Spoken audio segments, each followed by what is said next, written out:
गेदेरथार मोनसे खौरां बेनो जाहैबाय जोंनि इयुथ्सफोरनि थाखाय जोङो जेखौ डिक्लेयार होबोबाय थादोंमोन मिटिं दावथिं बुंबोबाय थादोंमोन दा 100 कोटी थाखा जोङो इयुथ्सफोरनि थाखाय बाहायगोन जाय इयुथ्सफ्रा स्किल डेभेलपमेन्टनि सार्टिफिकेट दं जायफ्रा माने बेफार बानिज्य खालामदों बिथांमोननि बेफार बानिज्यखौ जौगाहोनायनि थाखाय जे राङारि अनसुंथाइ होनाय बे खामानियाबो सोलिगासिनो दङ।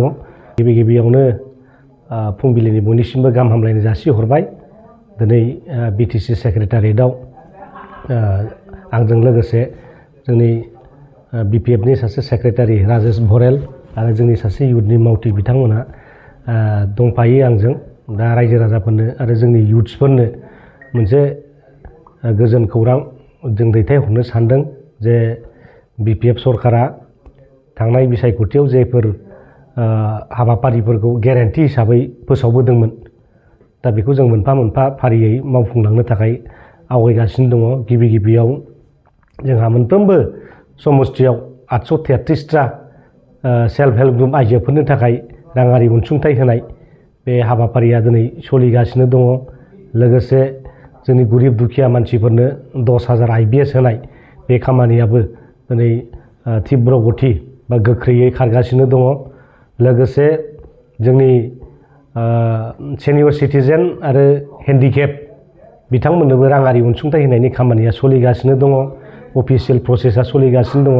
बेजों लोगोसे गेदेरथार मोनसे खौरां बेनो जाहैबाय जोंनि इयुथ्सफोरनि थाखाय जोङो जेखौ डिक्लेयार होबोबाय थादोंमोन मिटिं दावथिं बुंबोबाय थादोंमोन दा 100 कोटी थाखा जोङो इयुथ्सफोरनि थाखाय बाहायगोन जाय इयुथ्सफ्रा स्किल डेभेलपमेन्टनि सार्टिफिकेट दं जायफ्रा माने बेफार बानिज्य खालामदों बिथांमोननि बेफार बानिज्यखौ जौगाहोनायनि थाखाय जे राङारि अनसुंथाइ होनाय बे खामानियाबो सोलिगासिनो दङ।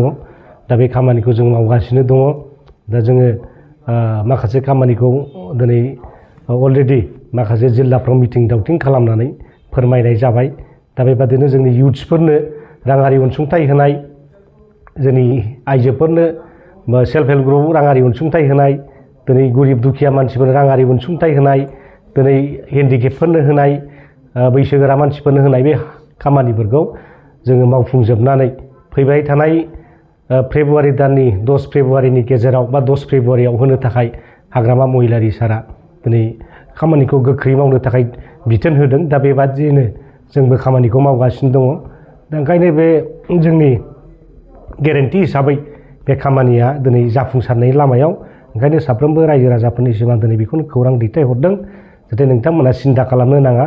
हाग्रामा सारा जेखौ खोथा होयो बेखौ मावफुङो दिनै बे मोनसे फोरमान जानो थांगासिनो दङ। जोङो गुबुन राजनितिक दोलोनि बादि जोङो रायजोफोरखौ जागोन मावगोन जों बेबादि जों कमिटमेन्ट होआ। जेखौ कमिटमेन्ट होगोन जों बेखौ मावगोन। दा बेनो मोनसे जोंनि मोनसे मडेल बिटिसि आरो मडेल हाग्रामा महिलारिनि दिनै बे जानो थांगासिनो दङ। दा बेनि अनगायैबो लामा सामा दालां बानायनाय मानाय बे हाबाफारिफ्रा सोलिगासिनो दङ। जोङो राङारि जेनाखि SOPDनिफ्राय फैसा फैनांगौमोन आसाम गभर्नमेन्टनिफ्राय दा बेवहाय जों 250 कोटी थाखाल' मोन्दों। प्रमद बर'आ माखासे रांफोरखौ दिनै बाहायलांजोबनायनि थाखाय नैबे 4 मासाव जोङो डेभेलपमेन्टखौ जों स्पिड आप खालामनो हायाखै।